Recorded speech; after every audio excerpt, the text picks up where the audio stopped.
Occasion ఏదైనా location ఎక్కడైనా తెలుగువారి వేడుక అంటే ఆలివ్ మిఠాయి ఉండాల్సిందే. మిఠాయి అంటే olive. Oh my god! אמא, אני בדיוק הורדתי את חיים בזה וכתבם באלוהים על הראש שלי. יאללה וואלה, זנב שלו לא יורה עליו. וואו! איזה יופי. Palestine Israel మధ్య యుద్ధ వాతావరణం నెలకొని చాలా రోజులవుతుంది. ఇజ్రాయెల్ భీకర దాడులు చేస్తూ అక్కడ పూర్తిగా హౌతీలను అంతమొందించడమే లక్ష్యంగా అక్కడ భీకర దాడులు కూడా కొనసాగిస్తుంది. అయితే తాజాగా అక్కడ ఒక పరిణామం చోటు చేసుకుంది. ఏకంగా ఇంటర్నేషనల్ ఎయిర్పోర్ట్ పైనే భారీ బాంబు దాడి జరిగి అక్కడ పేలిపోవడం సంచలనంగా మారింది. యెమెన్లోని హౌతీ తిరుగుబాటుదారులు ఆదివారం ఇజ్రాయెల్ పైన డ్రోన్ దాడికి పాల్పడ్డారు. దీంతో హౌతీలు ప్రయోగించినటువంటి డ్రోన్ బహుళ అంచెల గగనతల రక్షణ వ్యవస్థను దాటుకొని ఎయిల్ట్కు సమీపంలోని రమోన్ ఇంటర్నేషనల్ ఎయిర్పోర్ట్ ప్యాసింజర్ టెర్మినల్కు తాకింది. కిటికీల అద్దాలు మొత్తం పగిలిపోయాయి, పొగలు కమ్ముకున్నాయి, ఒకరికి అక్కడ తీవ్ర గాయాలయ్యాయి. ఇక ఘటన నేపథ్యంలో విమానాశ్రయంలో రాకపోకలను సుమారు 2 గంటల పాటు నిలిపివేశారు. దీంతో అక్కడికి వచ్చినటువంటి ప్రయాణికులు బిక్కుబిక్కుమంటూ కాలం గడిపారు. అక్కడ ఏం జరుగుతుందో అర్థం కాక ఆందోళనకు గురయ్యారు.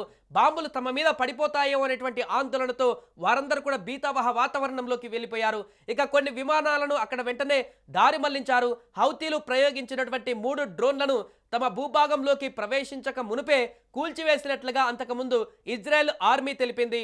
ఒక డ్రోన్ మాత్రం తప్పించుకుందని పేర్కొన్నారు. ఆ డ్రోనే ఇప్పుడు అక్కడ ఢీకొన్నట్టుగా తెలుస్తుంది. ఇక దీనిపైన దర్యాప్తు చేపట్టినట్టుగా వెల్లడించింది. దాడుల నేపథ్యంలో దక్షిణ ఇజ్రాయెల్ వ్యాప్తంగా సైరన్లు మోగాయి. దీంతో ప్రజలు సురక్షిత ప్రాంతాలకు తరలి వెళ్లారు. అదేవిధంగా అక్కడ ఒక యుద్ధ వాతావరణ ప్రస్తుతం నెలకొంది. వారం క్రితం రాజధాని సనా పైన ఇజ్రాయెల్ ఆర్మీ జరిపిన వైమానిక దాడులలో హౌతీల ప్రభుత్వ ప్రధాని అహ్మద్ అల్ రహావీ చనిపోవడం తెలిసిందే.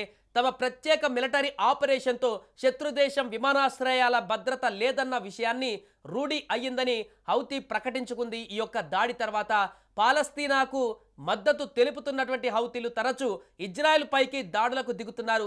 ఎర్ర సముద్రంలో ప్రయాణించేటువంటి వాణిజ్య నౌకలపైన దాడులకు తెగబడి వాటిని ముంచేస్తున్నారు. ఈ నేపథ్యంలోనే తాజాగా జరిగినటువంటి ఘటన ఒక్కసారిగా సంచలనంగా మారింది.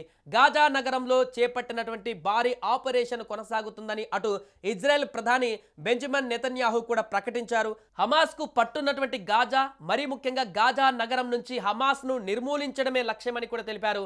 ఈ ఆపరేషన్లో ముందస్తు ప్రయత్నాలు చేపట్టేందుకు ఇప్పటికే 1,00,000 మంది పాలస్తీనియన్లను నగరాన్ని వదిలి వెళ్ళిపోయారన్నారు. ఇలా ఉండగా ఆదివారం ఉదయం ఇజ్రాయెల్ ఆర్మీ చేపట్టిన వైమానిక దాడులలో కనీసం 13 మంది చనిపోయారు. దీంతో మరొకసారి ఇజ్రాయెల్ పాలస్తీనా మధ్య ఒక్కసారిగా యుద్ధ వాతావరణం మరింత తారాస్థాయికి చేరింది. తాజాగా హౌతీలు చేపట్టినటువంటి ఈ దాడి నేపథ్యంలో ఇజ్రాయెల్ ఇప్పుడు కౌంటర్ యాక్షన్ భారీగానే చేయబోతున్నట్టుగా తెలుస్తుంది. దీంతో యుద్ధం మరొక కోణానికి వెళ్ళేటువంటి అవకాశం ఉంది, మరొక దిశకు మారేటువంటి అవకాశం ఉంది.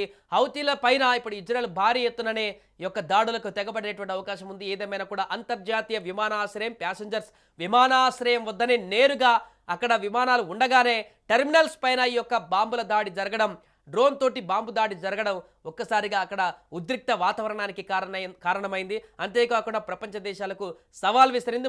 ముఖ్యంగా ఇజ్రాయెల్ దేశానికి సవాల్ విసిరింది హౌతీ. అక్కడ భద్రత లేదనేటువంటి ఒక ఇండికేషన్ ఇచ్చేటువంటి ప్రయత్నం చేసింది.